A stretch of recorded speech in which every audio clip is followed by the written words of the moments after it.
Que abra su Biblia en Colosenses 2:1. Colosenses 2:1. Este es el tema número 6 de la serie Cristo es suficiente. Y el tema de hoy se titula El amor por la iglesia de Cristo. El amor por la iglesia de Cristo. Vamos a leer Colosenses 2:1. Dice así: porque quiero que sepáis cuán gran lucha sostengo por vosotros y por los que están en la Odisea y por todos los que nunca han visto mi rostro, para que sean consolados sus corazones, unidos en amor, hasta alcanzar todas las riquezas del pleno entendimiento, a fin de conocer el misterio de Dios el Padre y de Cristo, en quien están escondidos todos los tesoros de la sabiduría y del conocimiento. Y esto lo digo para que nadie os engañe con palabras persuasivas, porque aunque estoy ausente en cuerpo, no obstante en espíritu estoy con vosotros, gozándome y mirando vuestro buen orden y la firmeza de vuestra fe en Cristo. Por tanto, de la manera que habéis recibido al Señor Jesucristo, andad en Él, arraigados y sobreedificados en Él y confirmados en la fe, así como habéis sido enseñados, abundando en acciones de gracias. Pablo aquí está mostrando lo que es un verdadero ministro del Evangelio. Y el distintivo es que el verdadero ministro del Evangelio ama genuinamente a la novia de Cristo, que es la iglesia. ¿Quién es la iglesia? Nosotros. Entonces el verdadero ministro del Evangelio entiende perfectamente que Jesús amó tanto a la iglesia que dio su vida por ella. Entonces Pablo, como verdadero ministro del Evangelio, lo entendió y él sabía que debía cumplir su ministerio. ¿Cómo? ¿Cómo debía de cumplir? ¿Cuál fue la encomienda? Que guiara, cuidara, alimentara a la iglesia, a los hijos de Dios. Y él, Pablo, era un verdadero padre espiritual, de lo cual hoy se carece muchísimo dentro de la iglesia cristiana. Parece que las ovejas andan sin pastor, por ahí nada más vagando, y hay mucho huérfano espiritual. Entonces vemos que Pablo entendía perfectamente su ministerio. Fíjense que hace unos meses y ayer en la mediodía recibí un correo, ambos están muy parecidos. Eran saludándonos, etcétera, pero al final el correo que recibí ayer decía postdata, decía: pastor, le aconsejo que ya no se preocupe tanto por la iglesia, dijo, porque Cristo puede cuidar su iglesia. Entonces, pues pastor, ya no haga tanto esfuerzo por cuidar la iglesia, porque Él puede solito, no necesita que usted le ande ayudando. Entonces cuando yo leí eso, dije, pues me entristeció ver tanta ignorancia, porque es verdad que Cristo cuida a la iglesia, ¿están de acuerdo con eso? Pero también es verdad que el Señor dejó pastores para que guiaran al pueblo, ¿sí o no? Entonces cuando alguien se dirige de esa manera es porque no conoce a plenitud, no tiene un conocimiento más pleno de lo que es amar la iglesia de Cristo. Entonces vemos que Pablo amaba la iglesia, y a mí me llamó la atención esto de te notamos muy preocupado. Entonces inmediatamente, bueno, cuando yo leo el correo ayer, pues yo acabo de terminar esta enseñanza, y miren lo que salió aquí de esta enseñanza en el estudio de la Biblia. Segunda de Corintios 11:1. Vamos a ver si esta persona que mandó el correo de que no me preocupara por la iglesia, vamos a ver si estoy en un afán humano puramente. Vamos a ver qué dice la Biblia. ¿Cómo se llama el tema? El amor por la iglesia de Cristo. Ok, Segunda de Corintios 11:1. Dice Pablo: ojalá me toleraseis un poco de locura. Sí, toleradme. Versículo 2. Porque os celo con celo de Dios. Esa frase significa desear intensamente algo. Y en este caso Pablo dice: yo lo celo con celo de Dios. Es decir, yo deseo intensamente que ustedes sigan a Cristo, que no se desvíen de su sincera fidelidad a Cristo, que nada los desvíe del camino de seguir a Cristo. Yo lo celo, dice, con celo de Dios, pues os he desposado con un solo esposo, para presentaros como una virgen pura a Cristo. Es decir, Pablo entendía perfectamente que su trabajo como ministro del Evangelio era trabajar con los cristianos, espiritualmente hablando, alimentándolos, dirigiéndolos, aconsejándolos, reprendiéndolos, para prepararlos para cuando Cristo viniera por su iglesia, por su novia, la encontrara como una virgen pura, sin mancha. Entonces vemos aquí a Pablo ejerciendo su ministerio. Después, en los siguientes versículos de 2 de Corintios 11, Pablo narra sus tribulaciones que vivió por causa de Cristo. Lo apedrearon, naufragó, lo azotaron no sé cuántas veces, pero todo eso lo sufrió por Cristo, pero también lo sufrió por amor a la iglesia, porque él andaba predicando y le hacían todas estas cosas. Y si vamos hasta el versículo 27, Pablo sigue narrando y dice: en trabajo y fatiga, en muchos desvelos, en hambre y sed, en muchos ayunos, en frío y en desnudez. 28. Y además de otras cosas, lo que sobre mí se agolpa cada día. Noten lo que viene a continuación: la preocupación por todas las iglesias. Entonces, estas personas bien intencionadas, su consejo pues no era muy certero, entonces no lo voy a tomar. Pablo se preocupaba por el estado espiritual de las iglesias, de los cristianos. Pablo entendió que la iglesia necesitaba ser cuidada por verdaderos ministros, no asalariados que cuando ven venir al lobo estos corren y al rato hasta se juntan con esa manada de lobos. No, Pablo, como verdadero ministro, instruyó a otros pastores sobre los cuales el Espíritu Santo los había puesto, y los instruye a que pastoreen conforme al corazón de Dios. Vamos a Hechos 20:28. Aquí Pablo da instrucciones a los pastores en Éfeso, y vamos a ver esta escritura.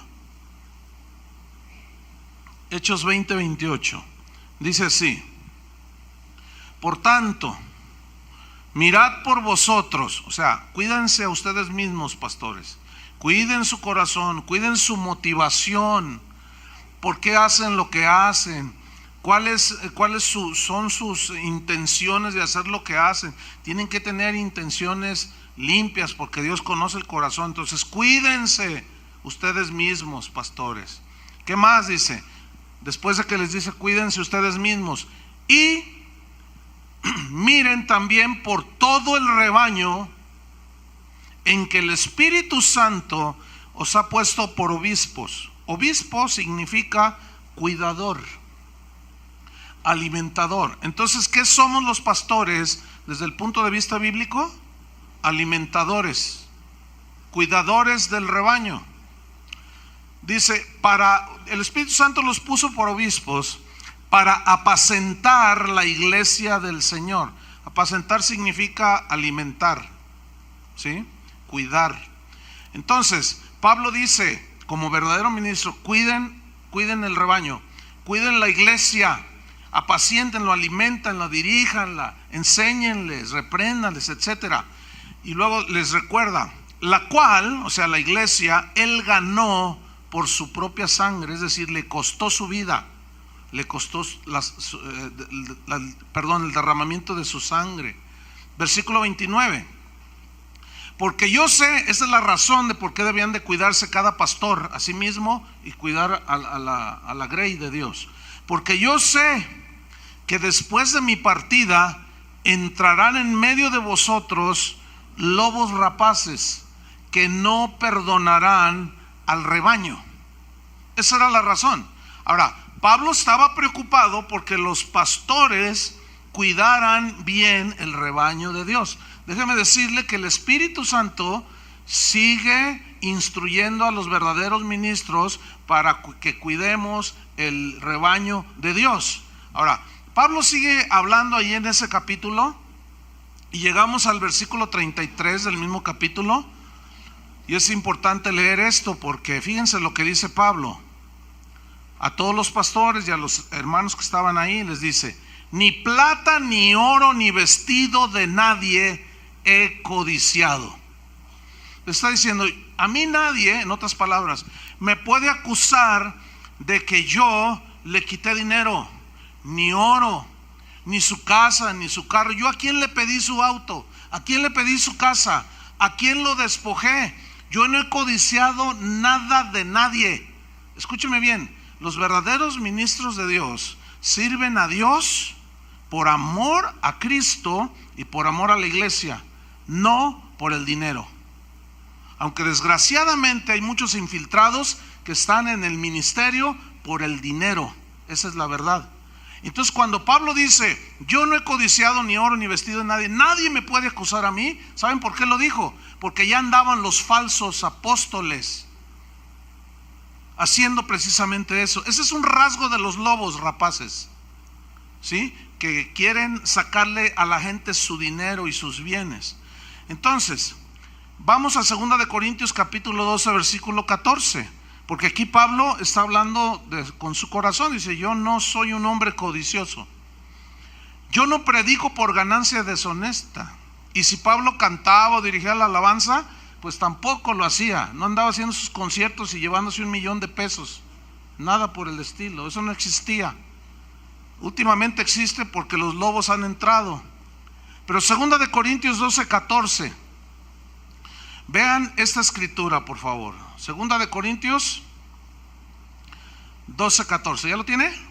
Ok, dice así: he aquí, dice, por tercera vez estoy preparado para ir a vosotros, o sea, a Corinto, y no os seré gravoso. ¿Qué significa eso?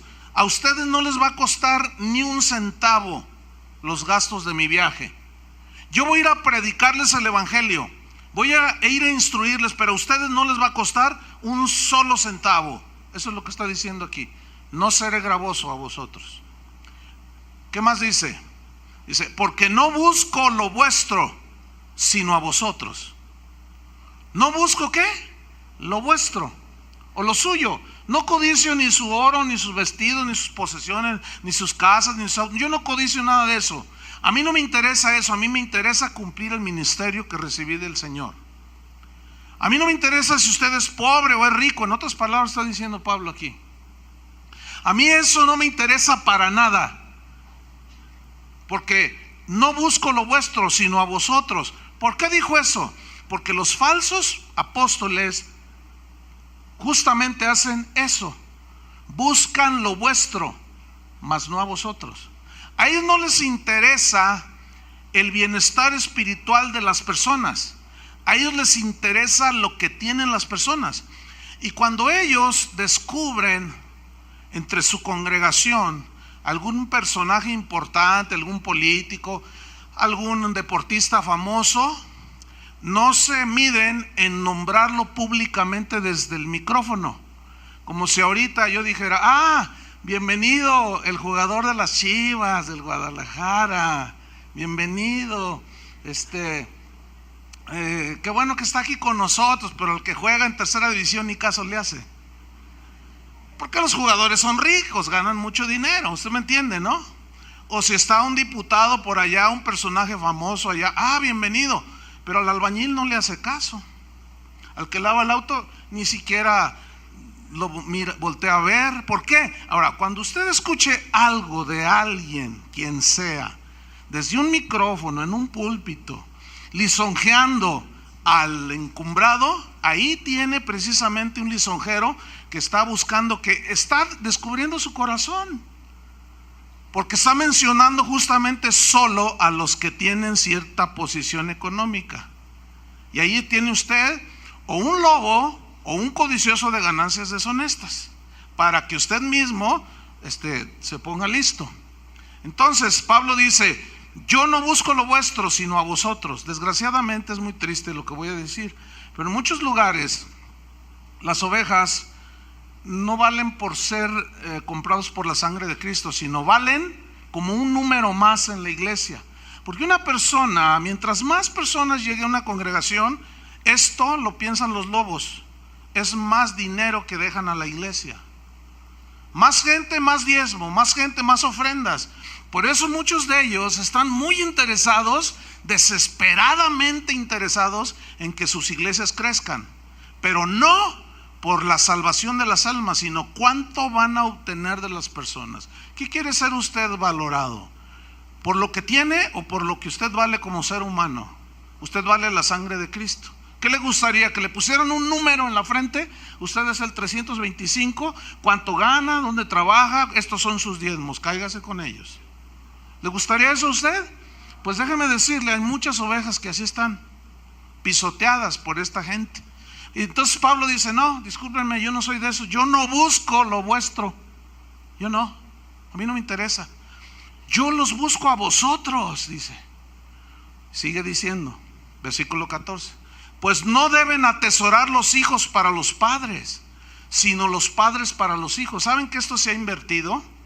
Ahora resulta que los falsos apóstoles del siglo XXI llegan a las iglesias y dicen: el Señor me dijo que viniera a esta iglesia porque me dijo que aquí hay 100 personas que me van a dar 10,000 pesos cada una. Así es que vengan, ándale, Dios me dijo. Y si no me los dan, yo voy a decir quiénes son los que Dios me dijo. Y empiezan a presionar. Resulta que Pablo decía: los padres atesoran para los hijos, y ahora se ha invertido todo, y los hijos son los que atesoran para estos. Pero esos son falsos profetas, hermano, codiciosos de ganancias deshonestas. ¿Está entendiendo? Ahora fíjese que estamos leyendo la Biblia, y que Pablo está argumentando eso porque justamente eso es lo que estaba pasando en la iglesia de los Corintios y también en la iglesia de los Colosenses. Sigo leyendo en el versículo 15: y yo con el mayor placer, dice, gastaré lo mío. ¿Lo qué? Lo de él. Y aún yo mismo me gastaré del todo por amor de vuestras almas, aunque amándoos más, sea amado menos. Yo mismo gastaré de lo mío. Le voy a hacer un desafío. Métase a internet. A todos esos grandes apóstoles que andan por allí, cantantes, mándeles una invitación y dígales: queremos hacer una reunión de alabanza aquí en Guadalajara. Entonces queremos invitarlo porque usted canta muy bonito, dirige la alabanza muy bonito. Entonces queremos que acepte nuestra invitación. Nada más que nos gustaría saber si usted está dispuesto a pagar sus propios gastos. Perdón que me ría así de esa manera. Te van a mandar a volar. ¿Tú crees que van a hacer eso? Mira, hace un par de semanas hubo un concierto aquí de un artista de esos, que según eso iba a llenar Guadalajara de alabanza. Así decía en la televisión. Ok. Esos señores no se van por menos de 1,000,000 de pesos. Así, limpio de paja y polvo. Y se van. Escúcheme bien, 1,000,000 de pesos. Y se me hace que me estoy yendo cortito, Escúcheme bien. Un pastor promedio no gana ni 10,000 pesos mensuales. 1,000,000 de pesos lo ganaría en 10 años. Para que estos mercaderes del evangelio en 2 horas se lleven 1,000,000 de pesos y usted participe de eso, discúlpeme, pero yo lo voy a reprender y a llamar la atención, porque eso es totalmente injusto. Una persona me mandó un correo y me dijo: pastor, yo tengo 3 boletos para ese concierto pasado, pero por X razones no puedo ir, deme permiso de venderlos ahí en la congregación. Y me mandó una foto de los boletos y decía: el costo total de los 3 boletos son casi 1,700 pesos. Entonces yo saqué más o menos lo que costó cada boleto, 570 y tantos por ahí cada boleto. Entonces yo dije, no, obviamente que ni le contesté el correo, ¿no? Entonces yo dije, ¿cuántos de estos que pagan sin que les duela nada, 575 pesos por... ¿De cuándo acá un cristiano paga por cantarle a Dios? Pero bueno, ¿cuántos de esos que pagaron esa cantidad darían para las misiones, como la ofrenda que se recogió hoy para misiones? ¿Cuántos?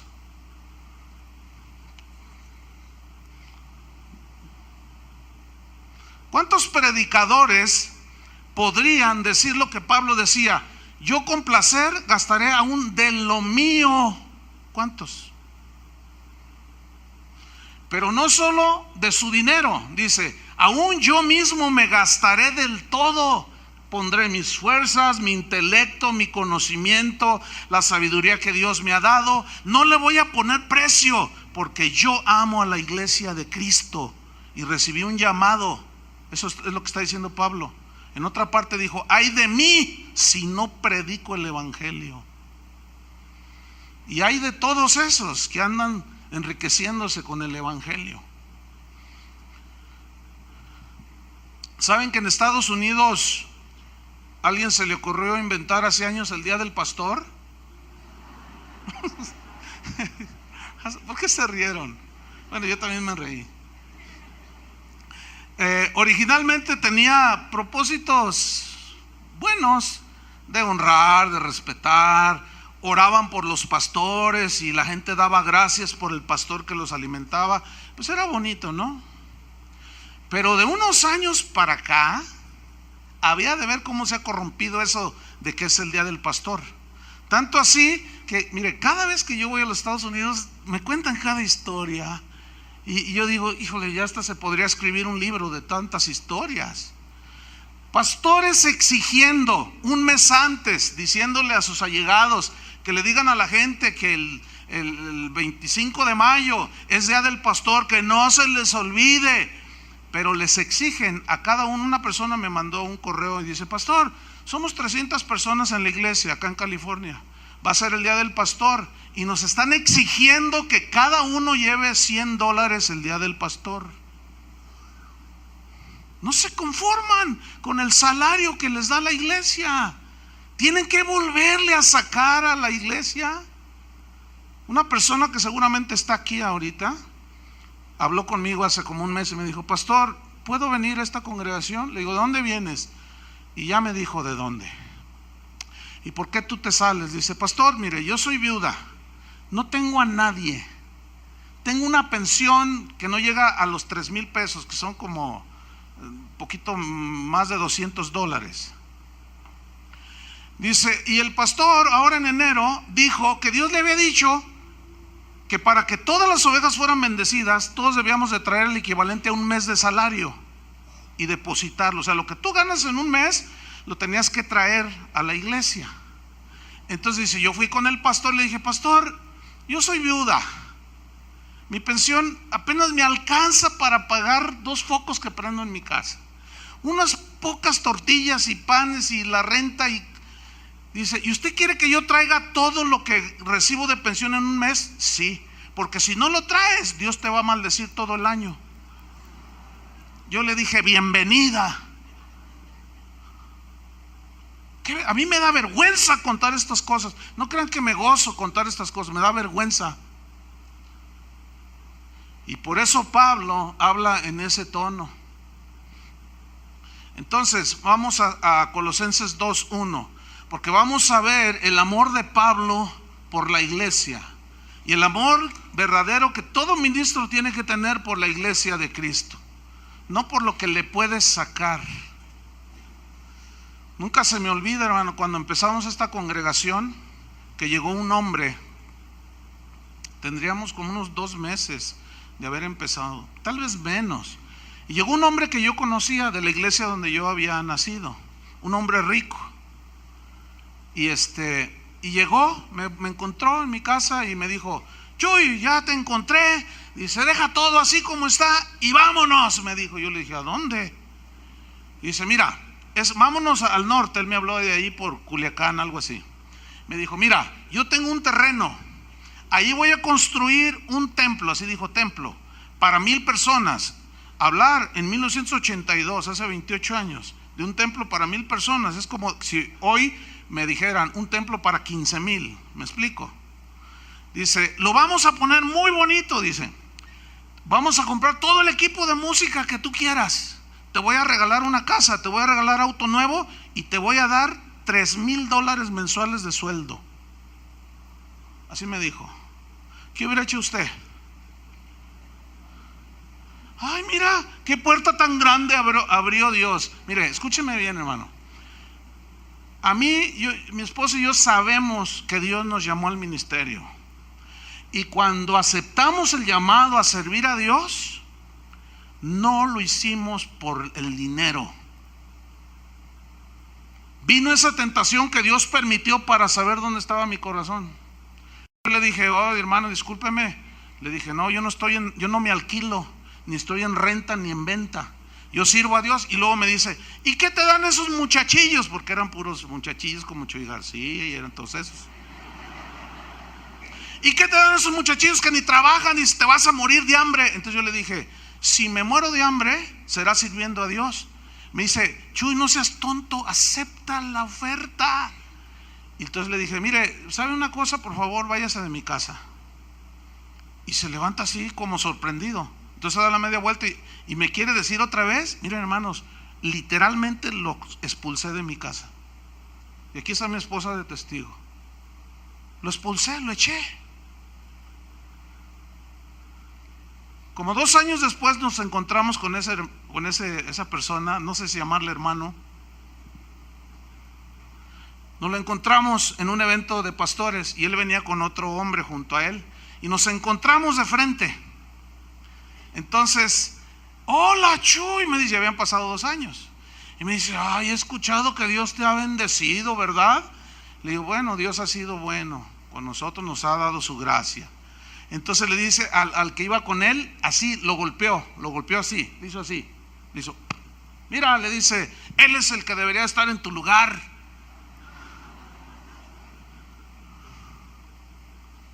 O sea que hay de gente a gente, ¿no?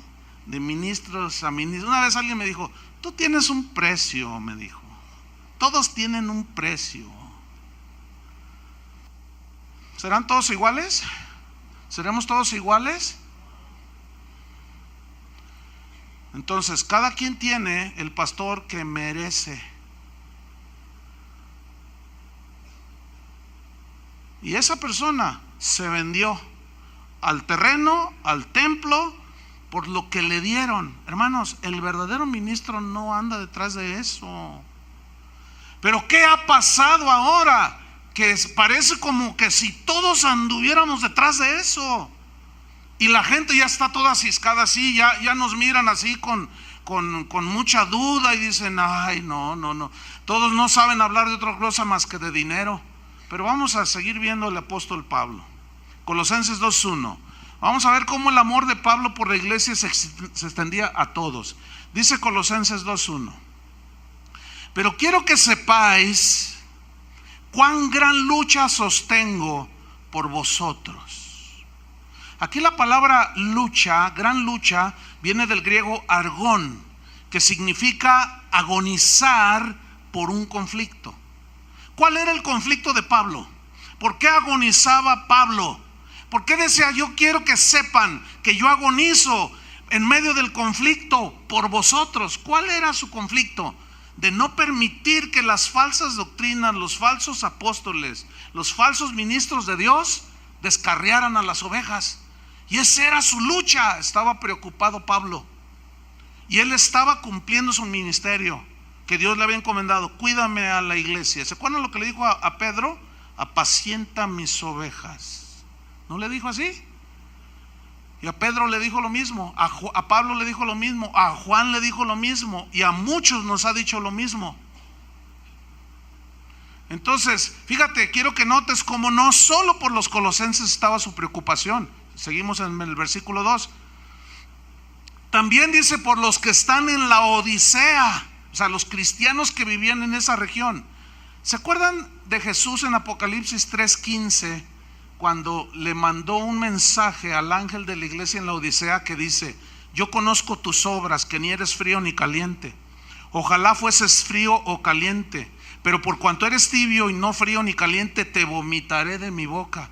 Porque tú dices: yo soy rico y me he enriquecido, y de ninguna cosa tengo necesidad, y no sabes que tú eres un desventurado, miserable, pobre, ciego y desnudo. ¿Qué pasó allí?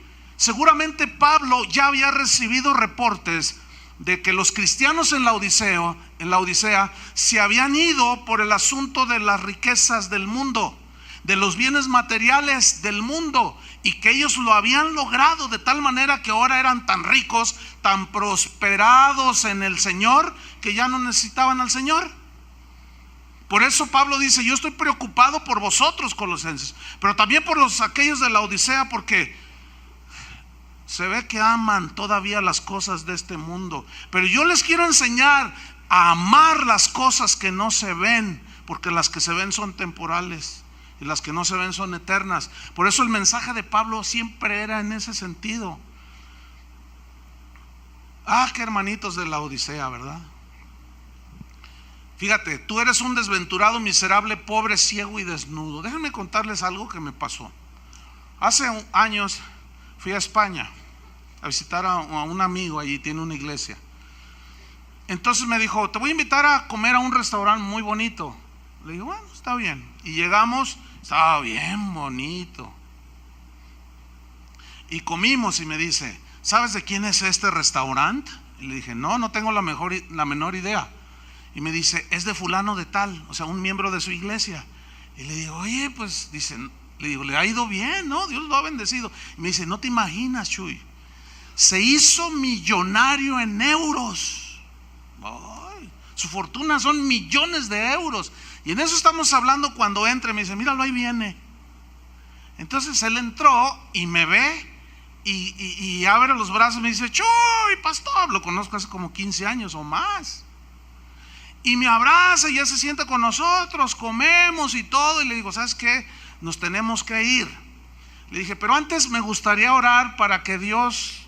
Yo estaba hablando, diciéndole algo que yo quería orar. Y me dice: no. Me dice: habéis llegado tarde, me dice. ¿Qué no ves? ¿Qué no ves? Dice: yo no necesito vuestra oración. Así me dijo. Ese es un pobre, ciego, desventurado, pobrecito, españolito. Y Pablo estaba preocupado precisamente para que los cristianos de la Odisea no cayeran en eso. Finalmente cayeron en eso. Amaron más las cosas de este mundo que al mismo Cristo y su palabra. Pero no solo Pablo se preocupó por los colosenses o los laodicenses. Sigue en el versículo 1, al final dice: también dice: yo sostengo una lucha que me hace agonizar, pero también por todos los que nunca han visto mi rostro.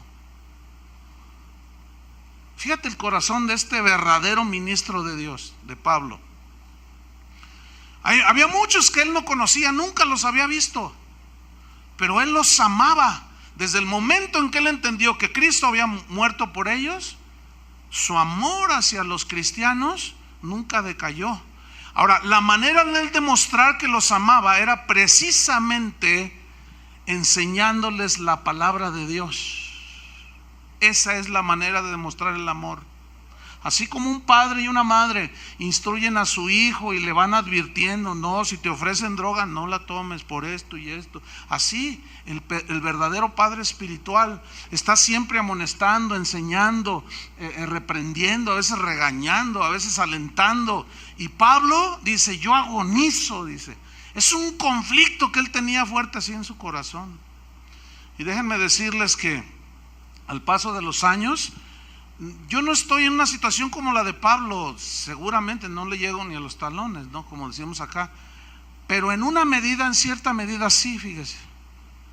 Porque una vez el Señor me enseñaba algo muy, muy tremendo para mí en ese tiempo. 1990. Vivíamos en Argentina y Dios me dijo: quiero que me digas ¿qué eres tú como ministro? Yo le dije: soy pastor. ¿Pastor de qué?, me dijo el Señor.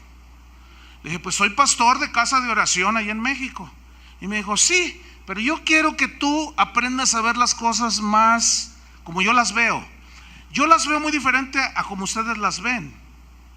Ustedes ven casa de oración, iglesia bautista, iglesia metodista, iglesia presbiteriana. Yo no los veo así. Yo veo una sola iglesia, mi iglesia. Y yo quiero que tú aprendas a ver a la iglesia como una sola. Y quiero que entiendas que ciertamente tú eres pastor de una congregación, casa de oración. Pero donde quiera que andes tú, en cualquier parte del mundo, en cualquier barrio, donde quiera que andes, no se te olvide que eres un pastor de la iglesia. ¿Entendieron eso? Yo lo entendí. Dije: ¿cómo? ¿Sí? Cuando Dios me mostró eso, yo entendí, de manera que cuando voy a cualquier lugar, yo cumplo el ministerio, trato de hacerlo con todas mis fuerzas, con todas mis ganas, sin nunca he cobrado un centavo por hacerlo, ni mucho menos. Y cada vez que estoy en algún lugar por ahí, yo pongo todo, le echo todas las ganas. ¿Por qué? Porque yo acepté el llamado de Dios. Además de que la gente allí, aunque nunca los he visto, como Pablo, yo quiero hacer mío de esos versículos. Yo estoy preocupado por ustedes, casa de oración, pero también por las otras casas de oración que han surgido de aquí, pero también por las iglesias de algunos amigos míos, y no solamente por ellos, sino también por el español aquel, sino también por los hermanos allá y acá y más allá.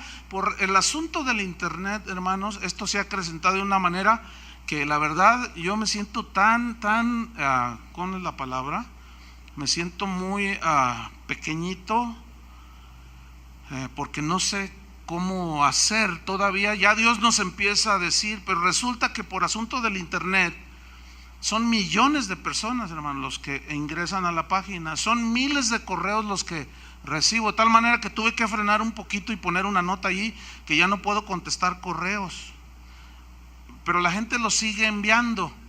Entonces mucha gente dice: pastor, apóyenos, mande gente de Guadalajara acá, Venezuela, Perú, Argentina. Mire, hermano, si le dijera de qué países. Ustedes, ¿y dónde queda eso? A mí me ha tocado: ¿y este país dónde queda? Les soy sincero, y tengo que empezar a buscar dónde está ese país, de países que en mi vida había oído nombrar. Entonces dice: pastor, envíen a alguien, nosotros lo sostenemos acá. Y yo digo: no, pues es que no hay nadie. No, es que no es tan fácil. No, nada más es así. O sea, es una carga. Entonces a veces me invitan, recibo, hermano, mire, no exagero, invitaciones todos los días a todo el mundo. Yo no puedo estar haciendo ese trabajo, no puedo. Yo soy pastor aquí. Entonces a veces les digo: no, pues ¿para qué me invitan? Nada más escucha el internet, es lo mismo que les voy a ir a decir en vivo. Pues ponles el disco allí. No, pero que queremos. No puedo atender todas las invitaciones, pero eso ha sido una carga, ¿me entiende? Ahora, escúcheme bien, yo tengo los pies en la tierra. Yo nunca, que Dios nos libre de pensar que somos la última Coca-Cola en el desierto, que somos los únicos. No, ustedes, los que me conocen, están entendiendo lo que yo estoy diciendo. Los que no me conocen, pues piensen lo que quieran, no me interesa. Pero los que me conocen saben que no andamos con esas cosas, ¿sí?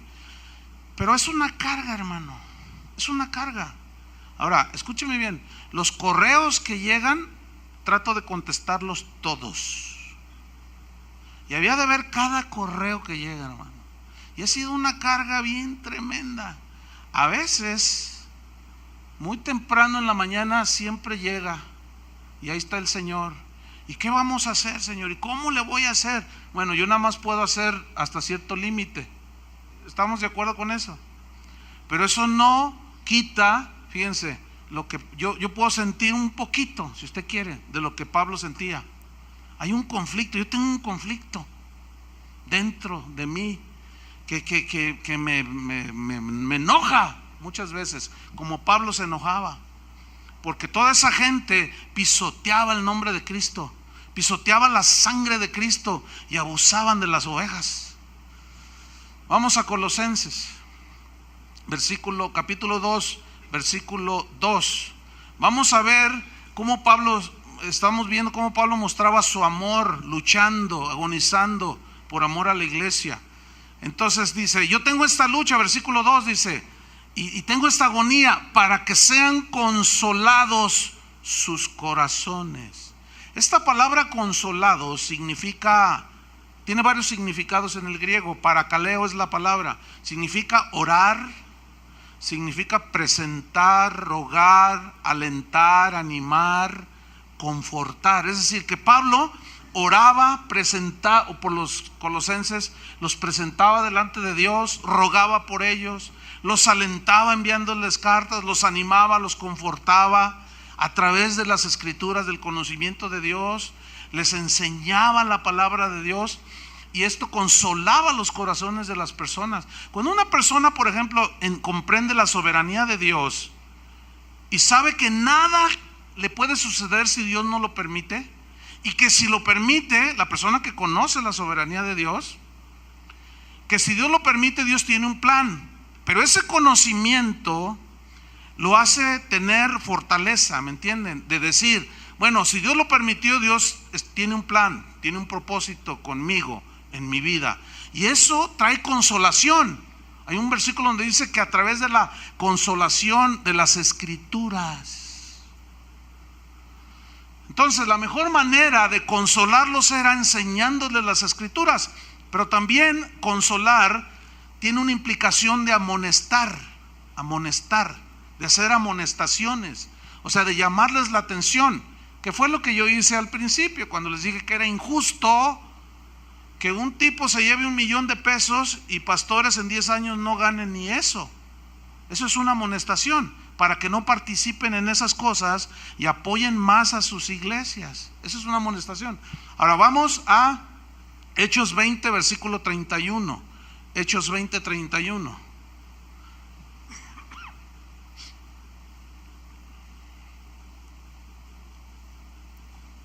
Fíjate lo que dice Pablo aquí acerca del amonestar. Dice, por tanto, es el mismo pasaje que le está instruyendo a los pastores. Dice, por tanto velad, estén despiertos, acordándoos que por 3 años, ponga atención, de noche y de día, significa constantemente, no he cesado de amonestar con lágrimas a cada uno. ¿Amonestar con lágrimas? Sí. Enseñándoles, pero amonestándoles cada día. Y fíjate lo que dice Pablo, él lloraba porque los hijos de Dios no fueran desviados de los caminos de Dios, porque sabía que podían perder su recompensa, sabían que sus hogares se podían destruir, sabían que siguiendo a las cosas de este mundo y a los falsos maestros definitivamente iban a salir perdiendo. Entonces él, con llanto en sus ojos, les rogaba y les decía, por favor sigan a Cristo. A los mismos corintios los reprendió, no me sigan a mí o a Apolos o a Pedro. ¿Quién es Pedro? ¿Quién es Pablo? ¿Quién es Apolos? No somos nada, sigan a Cristo. Yo sembré, Apolos regó, y Dios es el que da el crecimiento. Síganlo a Él, no nos sigan a nosotros, idólatras, en otras palabras. Y eso se da mucho el día de hoy. Hoy se defiende más al cantante, al predicador, hereje, lo que sea. Se defiende más que al mismo Cristo y la misma palabra, y eso es vergüenza para el evangelio. Entonces Pablo amonestaba, versículo 32, y ahora, hermanos, dice, os encomiendo a Dios y a la palabra de su gracia.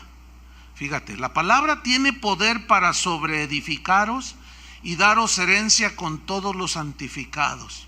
Ahora, sigo en el versículo 2 de Colosenses 2:2. Pongo una señal ahí o siga en la pantalla los versículos.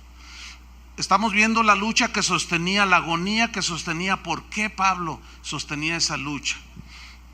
Dice, para que sean consolados, amonestados, enseñados. Y luego dice el versículo 2, en la segunda parte, unidos en amor.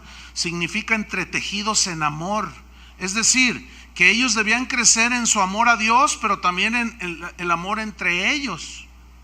¿Sí? En Colosenses 3:13, Pablo da una instrucción precisamente a los colosenses a este respecto, de cómo debemos amarnos los unos a los otros. Bueno, sin olvidar las maravillosas palabras de Jesús, ¿verdad? Amaos los unos a los otros. Pero Pablo lo hace suyo, ese mandamiento de Jesús, en Colosenses 3:13. Y dice así: soportándoos unos a otros. Fíjate qué palabra es, soportándose, aguantándose unos a otros, y perdonándoos unos a otros, si alguno tuviere queja contra otro, de la manera que Cristo os perdonó, así también hacedlo vosotros. Quiero que ustedes noten que esta instrucción es para los cristianos, porque están muy con los pies en la tierra de entender que entre nosotros a veces hay conflictos, ¿sí o no? Mire, de los que más salen raspados aquí, al menos en casa de oración, son los edecanes, los sugieres. Ellos sirven a Dios por amor y también a ustedes, pero algunos son medios agresivos con ellos, porque ellos están instruidos para que haya orden en este lugar. Entonces le dicen: mire, acá atrás no se puede sentar hasta que no se llene la parte de abajo. Pues aquí me quedo. Y se ponen bien, ¿eh? Entonces, no, pero mire, y te ruegan, por favor, mire, es que no, ¿y usted qué? Usted no me quede aquí, yo que no sé qué. Además, el pastor es mi amigo. Así dicen algunos, no, pero con una sabiduría impresionante. Como si yo fuera alcahuete de algunos de ustedes. No, hombre, ya mero. Yo no soy amigo de gente así. Yo no soy su amigo, ni diga que yo soy su amigo. Claro, eso lo usan para que el ujier se apantalle, ¿no? Así dice: ay, no, pásale. No los dejen pasar, pero pues ellos salen bien raspados. Y a veces, ay, esa. Yo, miren, pues me doy cuenta, hermanos. Escúchame bien lo que dice allí. Si tú eres cristiano, ¿qué dice allí? Si soportaos unos a los otros. Miren, ¿cuántos años tienes sirviendo tú? Allí, 10 años. Tú te vas a ir al cielo ya, de plano, ¿no? Si la salvación fuera por obras, tú te ibas al cielo. ¿Cómo has aguantado todo este montón de rebeldes aquí? ¿Cómo le has hecho? ¿Saben por qué? Porque es cristiano. Y porque los ha aguantado a ustedes y los ha soportado. Ahora ustedes también, cuando se han portado mal, han ido a pedirles disculpas. Le hacen como los niños, ¿verdad? Cuando está regañando. Si tienes queja contra alguno, de la manera que Cristo te perdonó, ¿qué? Así perdónalo tú, porque ellos los perdonan a ustedes. De otra manera no podemos seguir adelante, hermanos. Entonces Pablo estaba muy preocupado porque los cristianos conocieran la grandeza del perdón de Cristo, para que de esa manera ellos pudieran perdonar al que les ofende y que nos pudiéramos soportar los unos a los otros. Hace 28 años inició esta congregación. En junio de este año los cumplimos. Son 28 años, hermano. Imagínate 28 años aguantándonos, soportándonos y perdonándonos. Bueno, pero ya pasaron los 28 años y aquí estamos. Y el liderazgo es el mismo con el que empecé, son con los que empecé. O sea, nos hemos soportado y aguantado y nos hemos perdonado. Y Dios ha bendecido eso, hermanos. Bueno, aquí sí yo les puedo decir: sigan el ejemplo de sus pastores y no corten entre ustedes.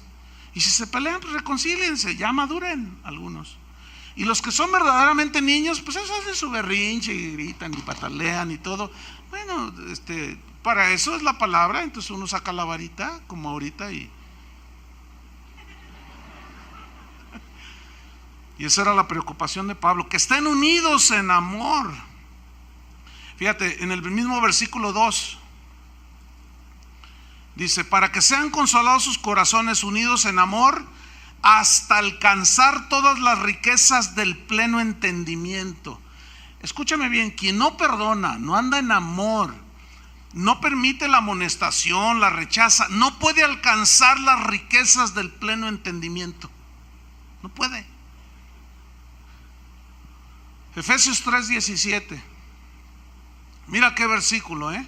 O sea, Pablo quería que todos alcanzaran la plenitud de las riquezas espirituales que nos da a entender la voluntad de Dios, el plan de Dios, conocer al Señor, conocer la palabra de Dios, hasta alcanzar todas las riquezas, todas. O sea, Pablo no decía unas cuantas, sino todas las riquezas del pleno entendimiento. Qué versículo, ¿eh? Versículo 17, 3:17 de Efesios.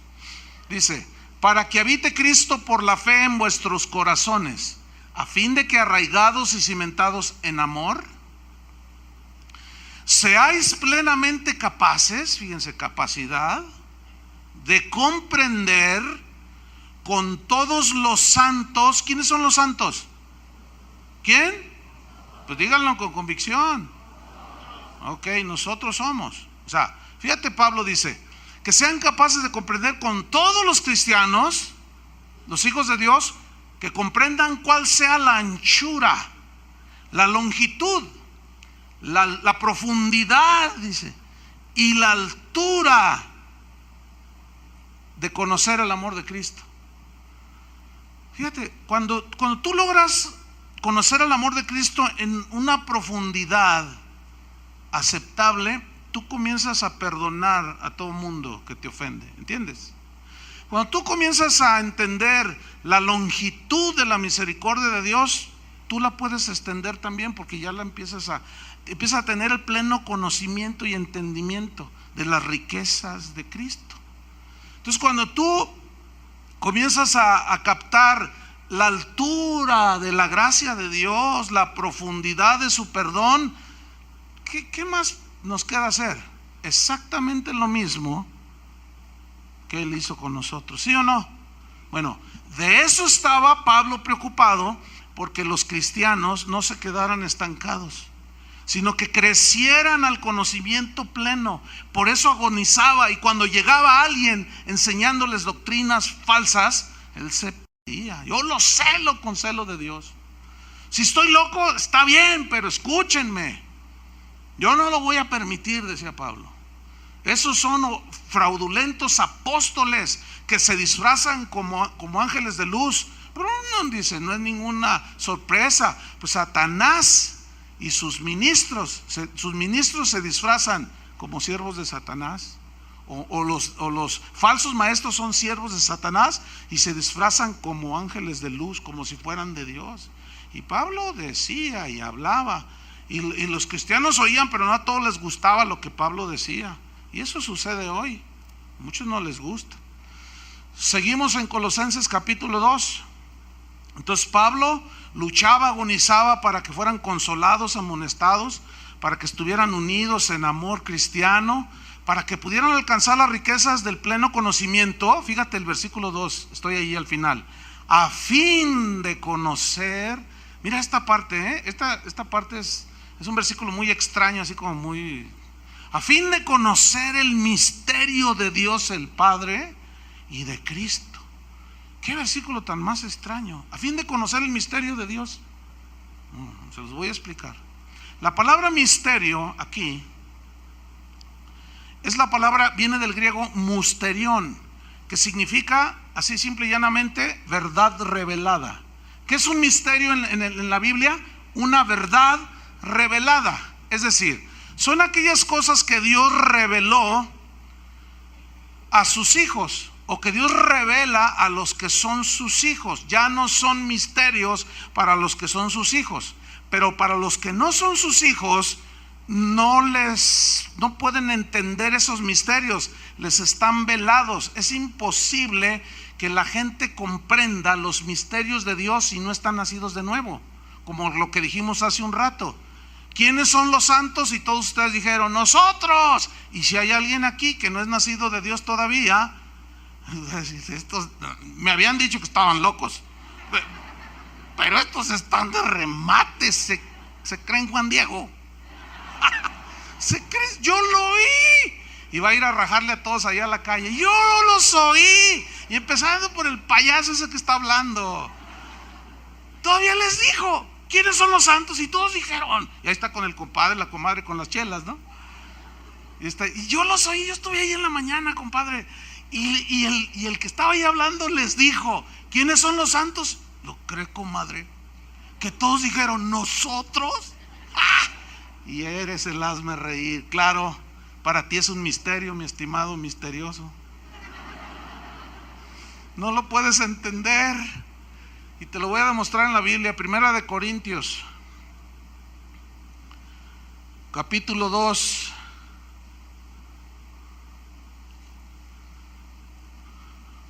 Versículo 12, 1 Corintios 2:12. Dice así: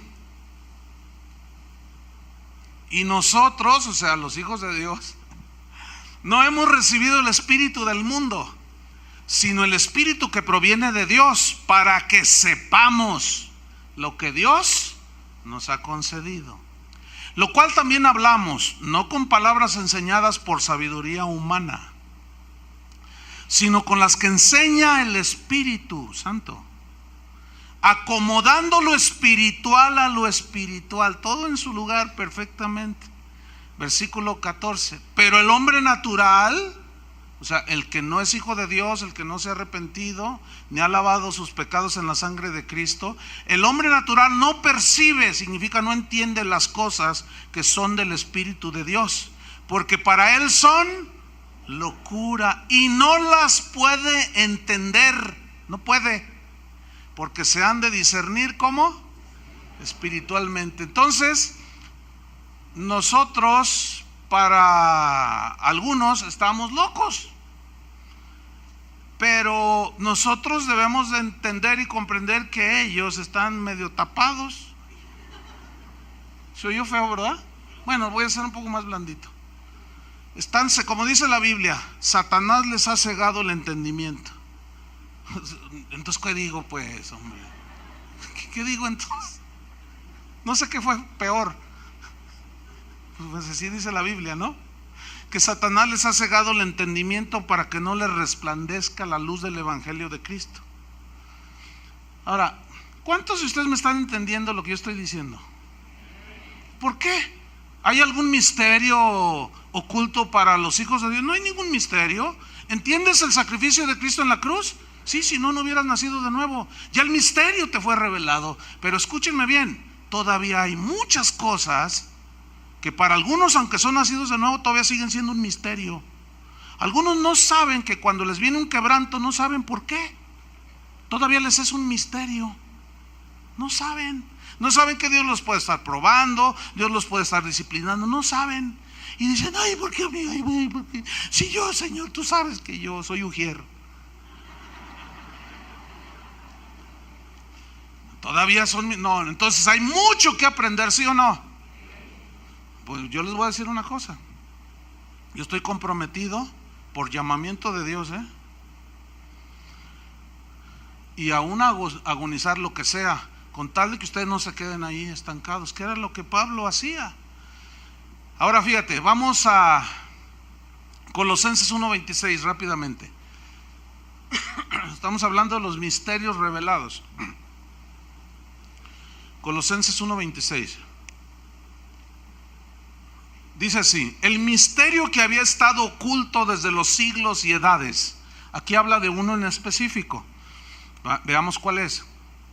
Pero ahora, dice, ha sido manifestado ese misterio. ¿A quién? A sus santos. ¿Quiénes son los santos? Bien, bien. Versículo 27. Manifestado a sus santos, a quienes Dios quiso dar a conocer ese misterio, las riquezas de la gloria de este misterio entre los gentiles. ¿Cuál es ese misterio? Ahí está. Que es Cristo en vosotros, la esperanza de gloria. Ese es un misterio. A ver, ¿cuál es el misterio aquí? Que Cristo habita en ti, que el Padre vive en nosotros, el Hijo está en nosotros y el Espíritu Santo mora en nosotros. Y ahí está el natural sentado o oyendo, o pasa por ahí y dice: ya nomás estos, ¿a dónde llegaron? Que Dios vive dentro de ellos. No, está en la hostia. Fíjate qué tapados están, Pues les es un misterio, no lo van a entender. Entonces tú le dices: discúlpame, Cristo vive dentro de mí. A ver, pero ¿cómo es eso? Mira, por más que le explique, si no se arrepiente la persona, no lo va a entender. Es un misterio. Pero ¿cuántos saben de lo que estoy hablando? Pregunto, ¿Cristo vive dentro de ti? Ese es un misterio que tú entiendes, que a ti te ha sido revelado. ¿Y cuál es la evidencia? De modo que si alguno está en Cristo, nueva criatura es. Ahora, tú le quieres explicar a la gente esto y te miran así como, ¿sí o no? ¿Por qué? Porque es un misterio. Pero a sus hijos Dios nos ha revelado el misterio. Cristo en vosotros, la esperanza de la gloria. Oye, pues ¿qué te dan allí? Miren, en la mañana que venía, antes de las 8, porque hay una reunión a las 8 de la mañana y casi se llena el auditorio también. Entonces se ve la gente que viene, que bajan ahí del tren, y se ve que vienen así como en oleadas, ¿no? Entonces yo venía manejando y pues ¿qué les dan? ¿Qué les dan? Que van allí hasta corriendo y ya no, ¿qué les dan allí? ¿Qué les dan? Oiga, eso de andarse levantando a las 6 de la mañana para venir a la iglesia y cantar una hora y que ese tipo les predique hora y media, pues ¿qué les dan? ¿Qué les? No van a entender ellos. ¿Verdad que no entienden? Pero a nosotros se nos ha revelado Cristo en nosotros. Cristo está, ¿dónde está?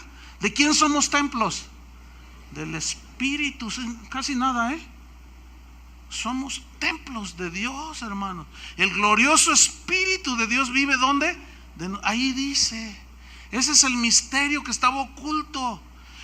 Cristo estaba escondido en los símbolos del Antiguo Testamento, en el tabernáculo, el candelabro, ahí estaba Cristo escondido. Pero algunos tenían la revelación. Él dijo, yo soy la luz del mundo, y el candelabro iluminaba el lugar santo allí. Había una mesa donde había panes y él dijo, yo soy el pan de vida. Y cada cosa en el tabernáculo escondía a Cristo. Cuando vino Cristo fue revelado. Y cuando tú lees el Antiguo Testamento encuentras toda esa simbología y tipología de Cristo y dices, ¡qué maravilla!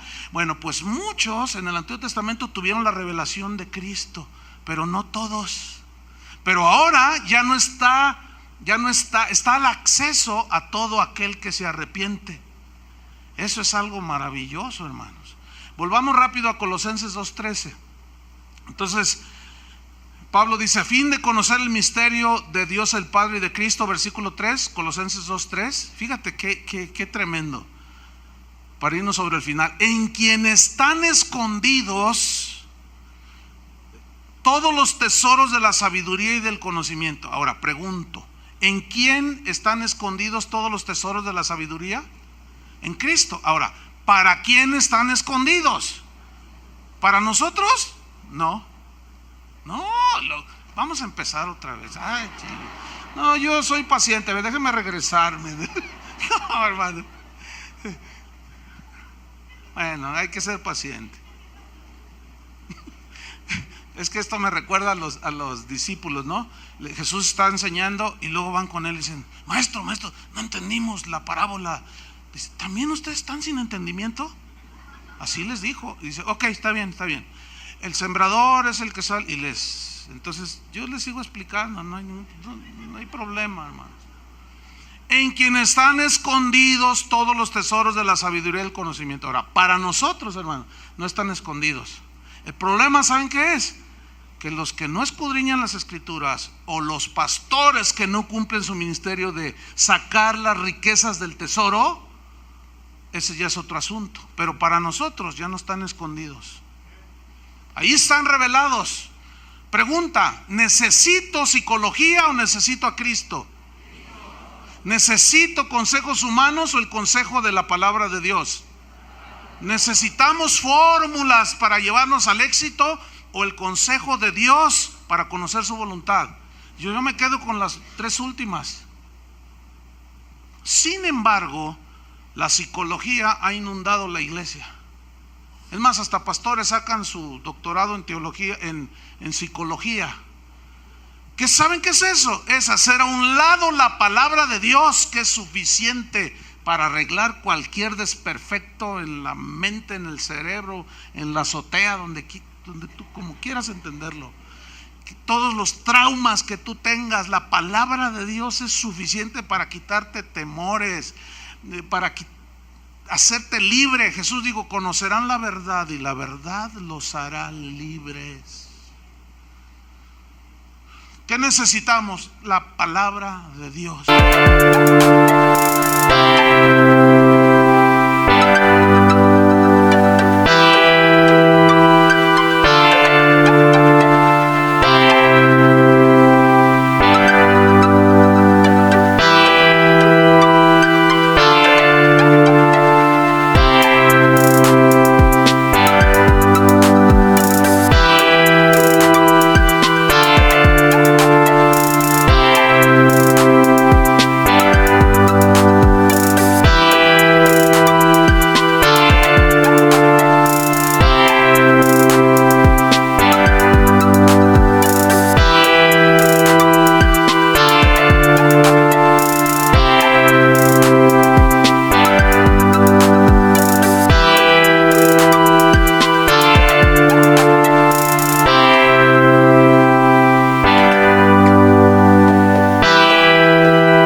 Hermanos, no más.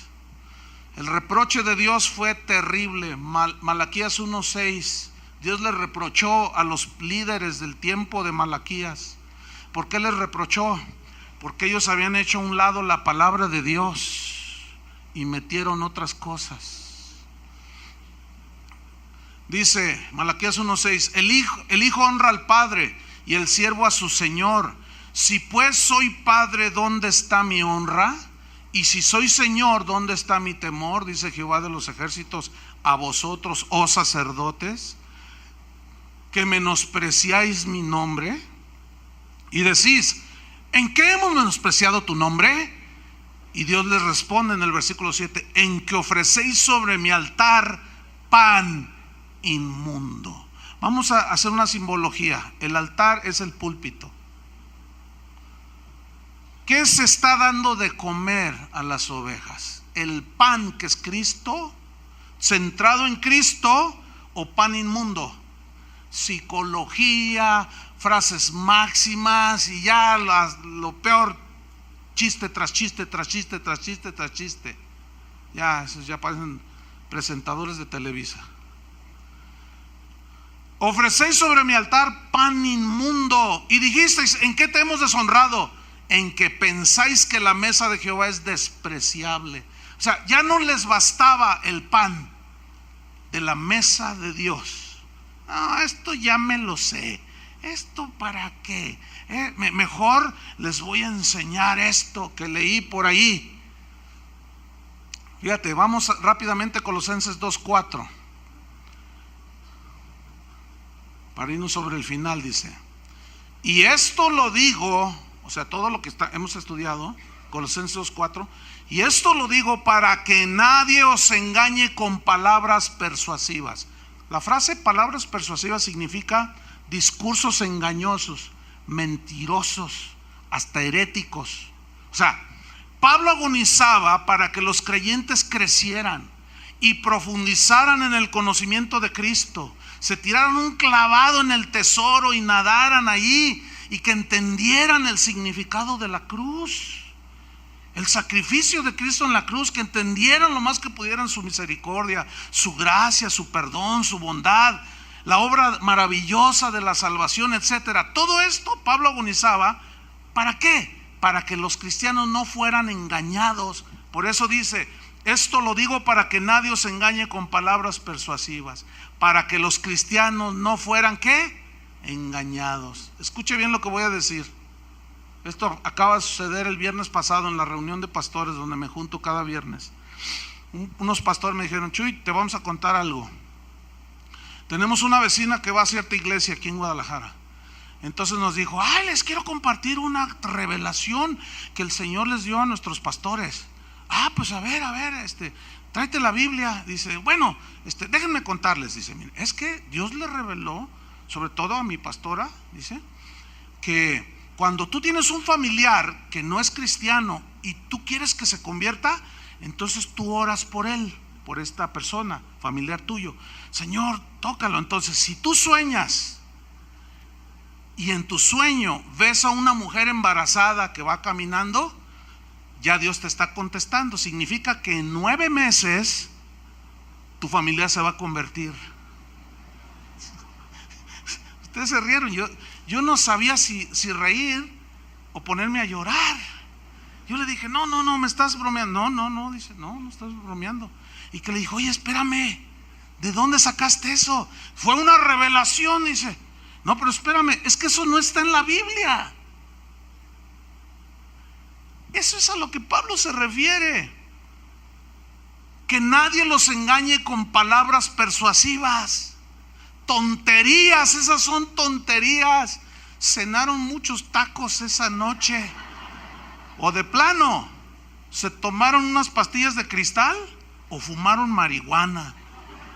Es que no puede ser. Y todo eso se lo atribuyen a Dios. Escúcheme bien, Dios jamás, ya lo estableció en su palabra, jamás va a hacer algo que contradiga su palabra. Y déjenme decirles un consejo pastoral: no anden buscando en sueños. La Biblia dice, la misma Biblia dice solita, que debemos de atender a la palabra profética que tenemos aquí, la más segura, que es la palabra de Dios, que debemos de atenderla, porque luego a veces me mandan correos: pastor, tuve un sueño, vi un árbol que tenía 5 ramas y en cada rama una cabeza, y una estaba riendo y otra llorando y otra tenía pintado como los mimos y otra quién sabe qué. Deme la interpretación del sueño, pastor. Y yo les contesté: yo no soy José.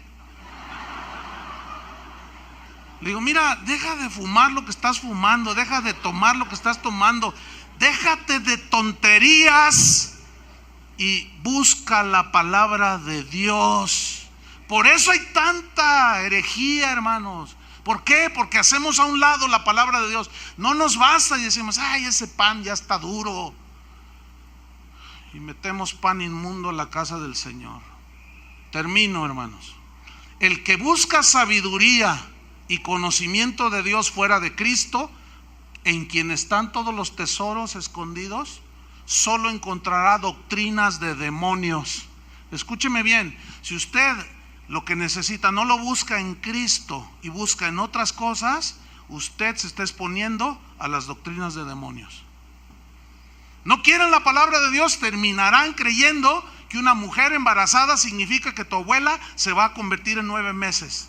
En puras fábulas, puros cuentos de viejas, así dice la Biblia.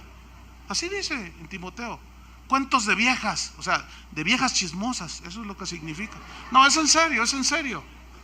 De gente que ni sabe lo que dice. Pablo le dijo a Timoteo en 1 Timoteo 4:1, le dijo: pero el Espíritu dice claramente que en los postreros tiempos algunos apostatarán de la fe. ¿Cómo? Escuchando a espíritus engañadores y a doctrinas de demonios. Ahí está.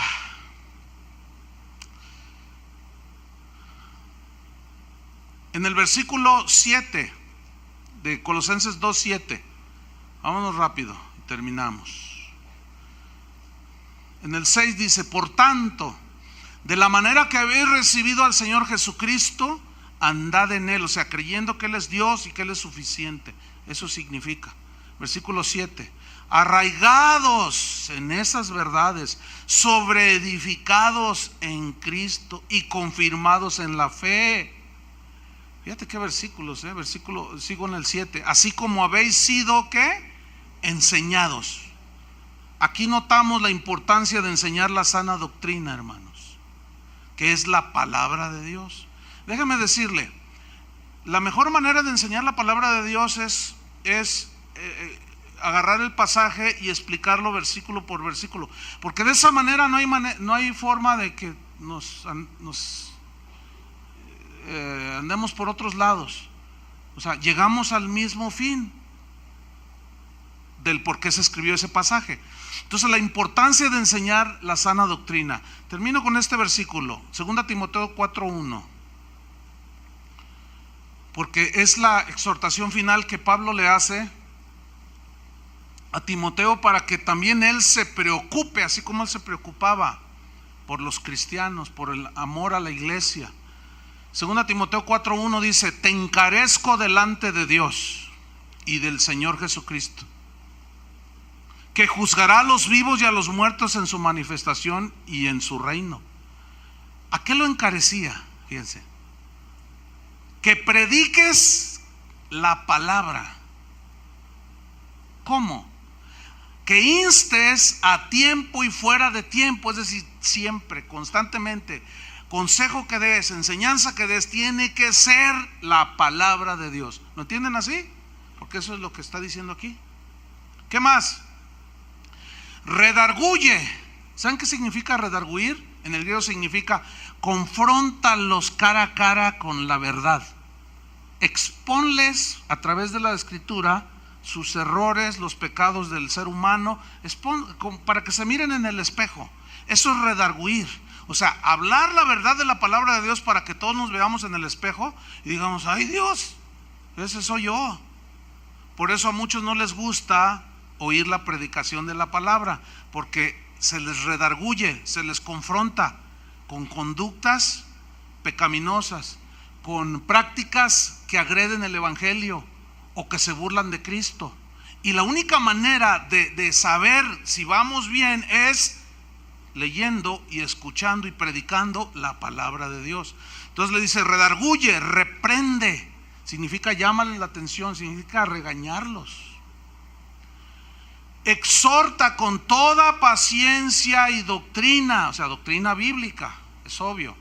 Versículo 3: porque vendrá tiempo cuando no sufrirán la sana doctrina, o sea, no soportarán oír la sana doctrina, sino que teniendo comezón de oír se amontonarán maestros conforme a sus propias concupiscencias, y apartarán de la verdad el oído y se volverán a las fábulas, como la de la señora embarazada.